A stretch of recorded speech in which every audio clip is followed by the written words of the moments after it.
Hi, I'm Ryan Szymanski, curator for Battleship New Jersey Museum and Memorial.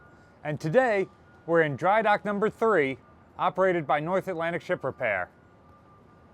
Battleship New Jersey is still sitting on the blocks, and we're waiting to refloat her later this week, or maybe early next week, as part of the fleeting process so that we can finish the last 2 weeks of work on the drydocking project. Probably the biggest single question that we've been getting that hasn't been answered yet relates to the drydock itself and the history thereof. We don't have a complete list of every ship that was drydocked here. We don't have a complete list of every ship that was built in the drydock. We do have a pretty comprehensive list of all the ships that were built here in the Philadelphia Navy Yard. We're not going to run through that today.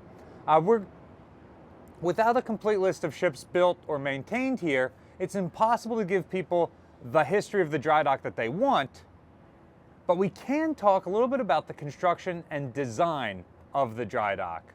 By the time drydock number 3 was built here on League Island at the Philadelphia Navy Yard, there were already 2 previous drydocks. However, the United States Navy was involved in the building race known as the Dreadnought Arms Race. This arms race led to World War I and even continued post-war. In 1916, the United States authorized 16 new large capital ships, of which 3 would be completed as originally designed. Those are the 4 Colorado-class battleships, 3 of which are completed, and the 6 South Dakota-class battleships. This is the first run-through with 12 16-inch guns, not the later ones that serve in World War II, of which Alabama and Massachusetts that are still preserved are examples, and the 6 Lexington-class battle cruisers. These ships are significantly larger than any of the standard-type battleships that preceded them.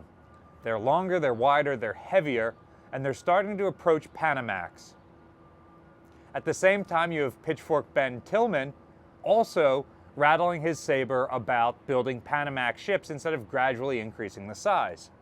So, the United States wanted to build drydocks that were capable of holding the new ships under construction and other ships, possibly even larger, that would be constructed in the future. They wanted a Panamax drydock. And so, drydock number 3 here is significantly larger than 1 or 2 that preceded it. It is 984 feet long, 114 feet wide at the bottom, 144 feet wide at the top, is about 50 feet deep, which means it can accommodate a ship with a draft of about 39 feet if that ship comes in at high tide, and that's both allowing for the ship and the keel blocks under it. And most importantly, it can support the weight of ships more than 40 and 50,000 tons, battleship-sized ships. It does this thanks to the thickness of the foundation of the drydock. Drydocks 1, 2, 4, and 5 are not similarly reinforced.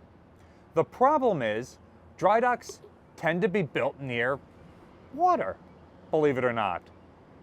And this type of drydock in particular is a graving dock. A graving dock is a hole you dig in the ground near water, as opposed to, say, a ship lift, where you pick a ship up on an elevator and then move it around a parking lot, or a floating drydock where you have a vessel submerge under another vessel, or even a marine railway where you drive a ship onto essentially rails in the water and then pull it up onto the land. This is a hole in the ground that you flood, bring a ship into, and then dewater. So this type of drydock tends to be built near water where the soil is saturated with water. And as the water level in the river changes, that also causes the water level that's saturating the soil to change as well.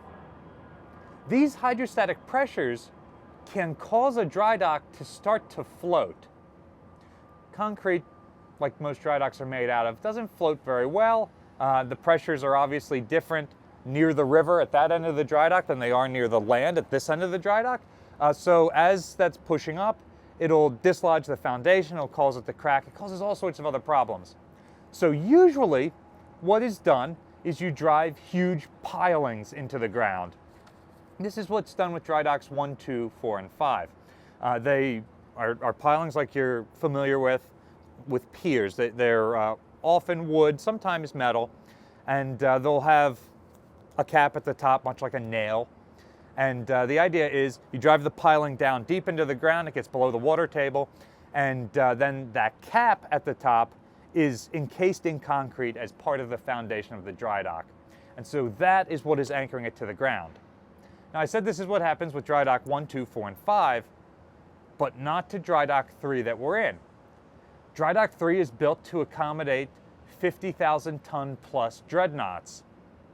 And so it needs a stronger foundation than these other dry docks. And that stronger foundation means that we do not need piling under it.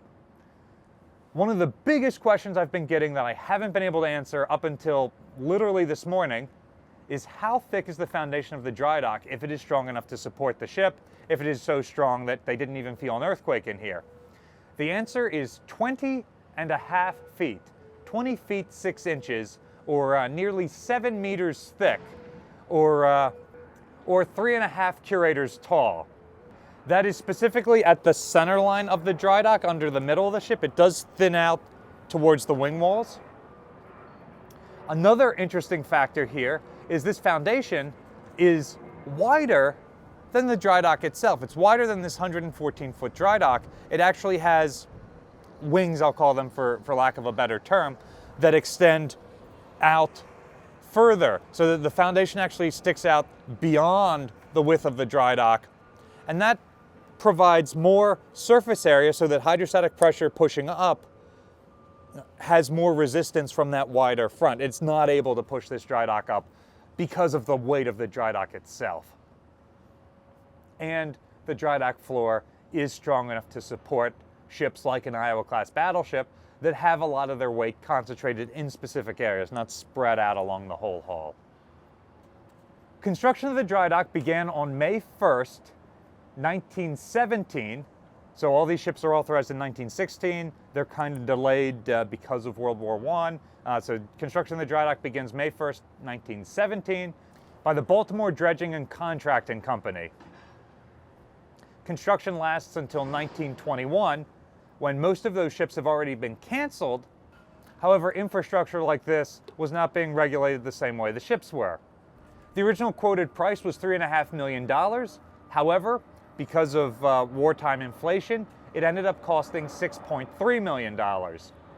Not a bad investment for something that is supporting a ship that cost about $150 million to build in 1940, which adjusted for inflation is probably around $2 billion today. That original $6 million investment has gotten over 103 years of use, and counting. Have you made it out yet to see this architecturally amazing and historically significant dry dock yet? There are only a couple of slots left, so make sure you get your tickets today. Linked in the description below. The ticket sales go back into supporting the dry docking efforts on Battleship New Jersey. You can also support us by liking, sharing, and subscribing so more people find out about the ship and the museum. Battleship New Jersey receives operating support from the New Jersey Department of State, also from a number of other businesses and private individuals like yourselves. Thanks for watching.